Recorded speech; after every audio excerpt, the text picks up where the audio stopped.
Magandang umaga po, Ginang Sago. Kaya sinabi sa inyo na magkakaroon tayo ng Susuli. So, handa na ba kayo? Yes, Lord. Patay, di po ko nag-study kagabi. Ano nang gawin ko? Bahala na to. Okay, give me an pass.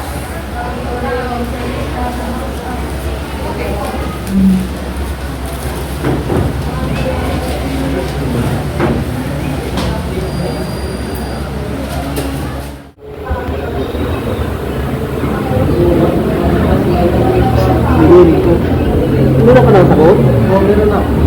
Makopya ka ba? Sige, isang lang ha. Okay, laman pre.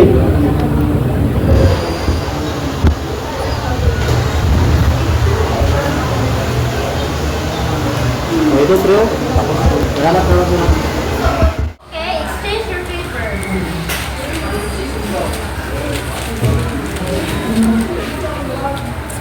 Okay, number 1, C. Number 2, A. Number 3, D. Number 4, B. Number 5, A. Number 6, C. Number 7, D. Number 8, A. Number 9, A. Number 10, B. Yes, nakuha ko ng malaking marka. Tolo, tamalag na nangupla ka sa akin. Tingnan mo, ang pinang marka natin. Oo nga, laki ang score natin. Ba't ganito? Ang laki ng puntos ko, pero hindi ako naging saya. Tama ba to? Nangupyan ako sa aking kaibigan para makapuntos ng malaki.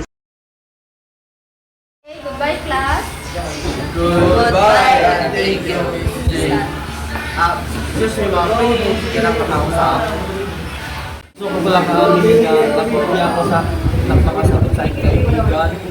Paulo, bakit yung ginawa yun? Kasi ma'am, hindi po ako nakastudy paggabi. Naintindihan ko, Paulo. Pero sa susunod, wag mo ulitin na. Ma'am, hindi ko ulitin yung ginagawa ko. Karaya sa test mo.